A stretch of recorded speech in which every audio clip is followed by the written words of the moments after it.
हमारे ब्रज की एक कथा है कि अकबर जो था ना, इस पर वैसे संतों की बड़ी कृपा थी अकबर पर। बाकी मुगलों का तो नाम भी नहीं लेना चाहिए, लेकिन अकबर पर बहुत कृपा थी संतों की।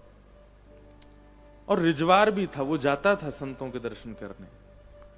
तो अकबर स्वामी श्री हरदास जी के दर्शन करने गया वृंदावन में, और जैसे ही गया तो उसके मन में पता नहीं क्या भाव आया। बड़े लोगों का एक स्वभाव हो जाता है कि वो ना सामने वाले को रिझाने के लिए केवल धन का ही प्रयोग करते हैं। उन पर भाव तो होता नहीं, उन पर और कुछ तो है नहीं, तो धन ही देते हैं। तो अकबर ने एक बहुत महंगी मणियों की और ना जाने कैसे कैसे रत्नों की माला स्वामी जी के कंठ में पधरा दी। स्वामी जी कंठ में तो पहनते नहीं थे तुलसी के अलावा, तो उसको कहा नीचे ही रख दो। तो अकबर ने नीचे पधरा दी। अब अकबर स्वामी जी को नहीं देख रहा, केवल अपनी दी हुई माला को ही देख रहा था। और वो बस ये सोचे मैं कैसे भी करके इनको बताऊं कि इस माला में एक नग कितने का है, जिससे अंदाजा लग जाए कि पूरी माला कितने की होगी।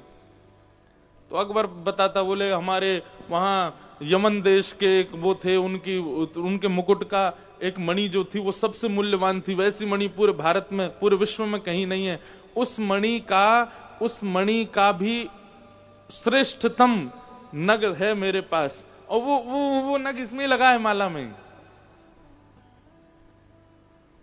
बहुत सुंदर है, इसको पहनेंगे ना स्वामी जी कभी, और तो आनंद आ जाएगा देखने वालों को, कोई पहचानने वाला हो। अब वृंदावन तो बेचारा गांव है, यहां कौन जाने। वो ऐसी बातें करने लगा स्वामी जी के सामने बैठ के। बोले लेकिन हाँ, हमारे दिल्ली से अगर कोई आया और उसने स्वामी जी के पास ये माला देख ली, तो वो देख करके कहेगा कि भैया अद्भुत है। स्वामी जी समझ गए। इतने में ही एक वन में से हिरण निकल करके आया, स्वामी जी के पास आकर के बैठ गया। स्वामी जी तो जब स्वर लगाते थे ना, तो सारे पशु पक्षी आदि सब अपनी जगह स्तब्ध हो जाते थे, सब सुनते थे नेत्र बंद करके स्वामी जी को। तो हिरण आकर के स्वामी जी के पास बैठ गया। स्वामी जी हरिदास जी, जिन्होंने बिहारी जी को प्रकट किया वृंदावन में, प्रेम से उसको सहला रहे थे। और पता नहीं क्या आया, वो चरणों में जो मणि की माला अकबर ने पहनाई, वो उठा के उस हिरण के गले में पहना दी। और यहां गले में पहनाई ही थी, अकबर देख रहा था, उसका हृदय निकला निकला जा रहा था। बोले आगरा खरीद लिया जाएगा, इतनी महंगी है ये, और ये देखो हिरण को पहना रहे। इतने में ही जाने क्या हिरणों के झुंड की आवाज आई, और वो माला पहनाते ही हिरण उठ के दौड़ करके भागा और सीधा जंगल में प्रवेश कर गया। अकबर तानसेन को बोलने लगा, ये क्या हो गया, तुमको पता है कितनी महंगी माला थी, और वो उसको जानवर को पहना दी, पहन के भाग गया भीतर। अरे नहीं पहननी थी, मुझे ही वापस कर देते, अपनी किसी बेगम को पहना देता। स्वामी जी थोड़ी देर सुनते, सुन इधर आ, क्या बात है, बहुत देर हो गई तुझे सुनना हूं मैं, अब तू कभी मणि की बात करता है, कभी एक बात करता है, माला चाहिए तुझे तेरी वापस। अब बेचारा ना भी बोल रहा, पर मन से कह रहा दे ही दो, जानवर को पहनाने से अच्छा। तो स्वामी जी ने एक राग गाया, और जैसे ही उस राग की ध्वनि प्रकट हुई, असंख्य हिरण निकल करके जंगल से आए, और सबके गले में एक सी माला, वही मणियों की माला। और अकबर से बोले, तुझे कसम है अपनी वाली लेके जाइयो, जो तैने पहनाई थी वही लेके जा, निकाल कौन से हिरण के गले में है। अकबर समझ गया, भैया ये कोई फकीर नहीं है, ये कोई ऐसी राह चलते कोई जादूगर नहीं है, कोई चमत्कारी महापुरुष नहीं है, ये साक्षात प्रिया प्रियतम को लाड़ लड़ाने वाली हमारी श्री ललिता जी के अवतार स्वामी श्री हरदास जी महाराज। कान पकड़ लिए, बोले क्षमा करते हैं भगवान, अब नहीं ऐसी बात होगी।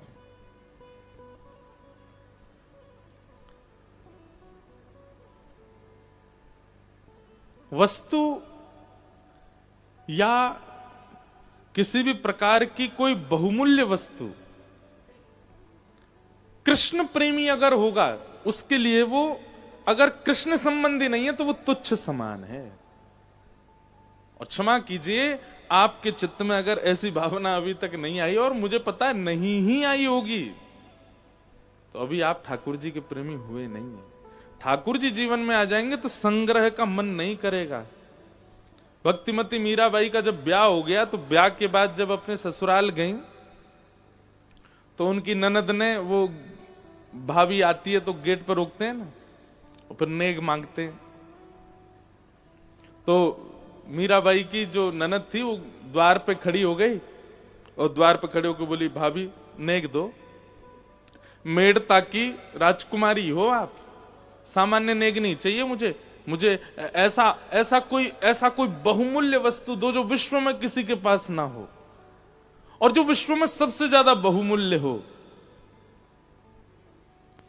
मीराबाई तुरंत अपना एक झोला सा था उसको निकाली, और उसमें से तुलसी की माला निकाल कर बोली, लो पहनो, इससे ज्यादा बहुमूल्य कुछ नहीं। उनकी ननद बोली, तुम मेड़ता की राजकुमारी और मेवाड़ की राजकुमारी को ये लकड़ी की माला पहना रही हो, दूर फेंको इसको। मीराबाई बोली, प्राण निकल जाएंगे ना जिस दिन, उस दिन सारी सोने की वस्तु, सारी मणियां तुम्हारे शव के ऊपर से उतार ली जाएंगी, इसको कोई नहीं उतारेगा, ये तुम्हारे साथ ही रहेगी। सबसे बहुमूल्य यही है, क्योंकि धन तो जितनी ज्यादा संपत्ति, जितने मणि, उतने ज्यादा संसार में फंसने की क्रिया बनेगी।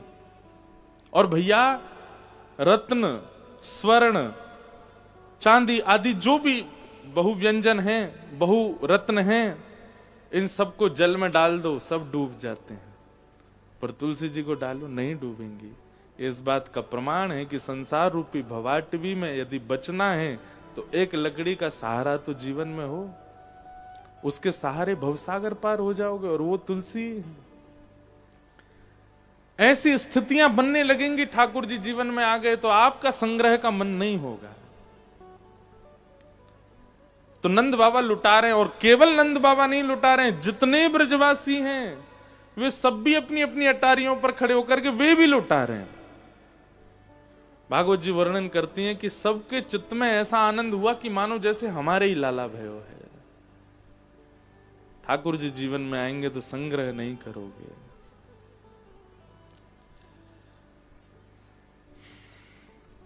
इस प्रकार पूरे ब्रजमंडल में आनंद मन रहा था, तभी वहां एक राक्षसी का आगमन हुआ जिसका नाम पूतना। भक्ति में सबसे पहली बाधा पूतना, भक्ति में सबसे पहली बाधा है पूतना। आप जब भक्ति के मार्ग पर चलना प्रारंभ करेंगे, ठाकुर जी की लीला कथा नाम जप के मार्ग पर जैसे ही बढ़ोगे, आपके जीवन में सबसे पहले पूतना आएगी।